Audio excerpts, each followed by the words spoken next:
Sci-Fi movie nerds, and welcome to another episode of the Sci-Fi Movie Guy. My name is Mike, and we are here reviewing It. So for all of you guys out there, we're going to start with a little bit of non-spoilers, and then we're going to get into a few spoilers. I'm not going to do a very long review, but just going to let you know what I thought of this movie. So let's start with non-spoilers. There's no spoilers in this part, so if you haven't seen the movie, you can watch it. So I read this book when I was 13 years old. Incredible book. It's about that thick, so it's an amazing book. Once I started reading it, I could not put it down. And I've been waiting for this movie for years and years and years. And then in the 80s, they did a made-for-TV movie, which was 2 parts, 4 hours long. And I thought they really, really did a good job. It was very well done. So if you can get a chance, go back and watch it. So I suspected when I was going into this movie that I was going to like it. And I did. There are a few problems with this movie, there's no question, but I'm not the biggest horror movie fan. So I think if I was a really big fan of horror films, this movie would be right up there on the top of my horror movie fun list. But because I'm not a huge horror movie fan, and I know it's also sci-fi though, that's why I'm doing it, because there is some science fiction to Stephen King as well as horror, and you can put those two together and create a pretty good movie. And that's what this was. It was a pretty good movie. The acting in it was phenomenal. The soundtrack, the music in this movie was phenomenal. I really enjoyed the child actors in it. I really enjoyed the clown who played Pennywise. I think that's Bill Skarsgård. He did a really great job. Not as good as I think Tim Curry's version in the TV show in the 80s, though. I mean, Tim Curry's a hard guy to top. But you know what? He did a good job. It was a good adaptation of the book. They took a few things out of context, which I know you have to do for a movie when you're condensing a book like this into, 2 hours.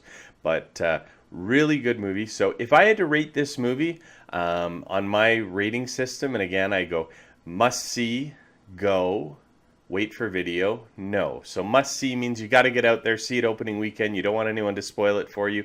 Go means you should really go catch this movie before it gets out of the theaters. Wait for video means, you know what, you don't have to spend $30 to buy your popcorn pop and everything and go see it in the theater. You can wait till it comes out on Blu-ray or on streaming. And then no means this movie is not even worth watching if it's free on television. So for this movie, I'm giving it a go.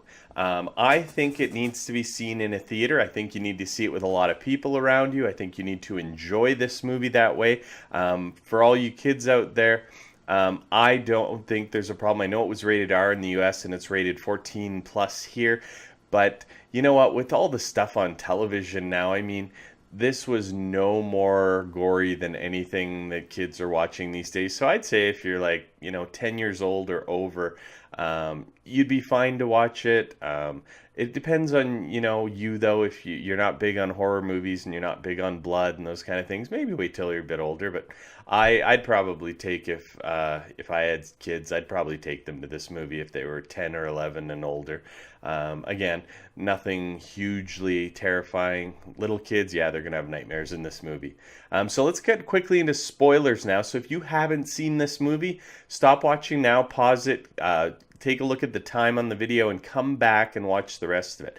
So the first thing I'm going to say is I knew that they were going to have to make this into 2 movies. They did it in the TV show, 2 parts. So what they did, and if you've read the book, you'll understand. I guess that's the first thing I want to talk about is I think that my enjoyment of this movie was enhanced because I had already read the book. I went and saw this movie with my wife, who's never read the book, never read any of the source material.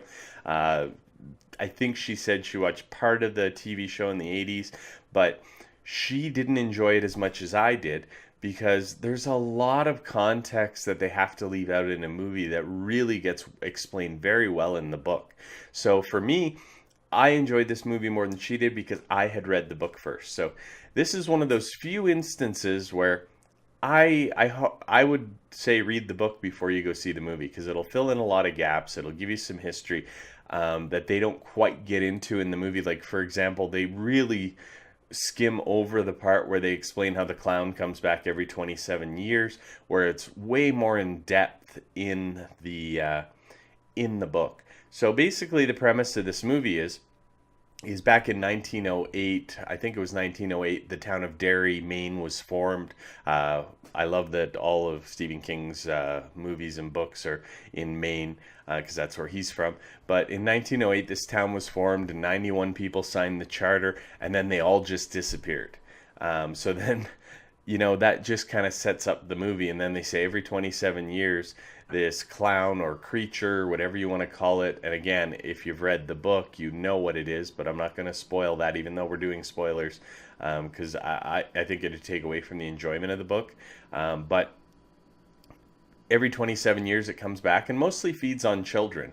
So that's really the premise of the story. And this group of kids, the Losers Club, who did a phenomenal job acting. Those child actors in this movie are phenomenal.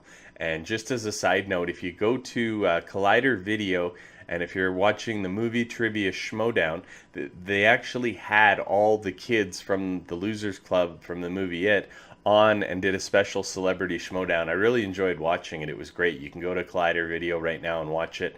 But this movie starts off pretty corny at the beginning. And again, I'm not going to get into too much plot stuff, but it starts off a bit corny, and I was like, oh no, they're really going to ruin this movie. But it's only about 10 minutes of corny. And then the story and building of the characters and everything gets rolling. The soundtrack, you start hearing a really cool soundtrack.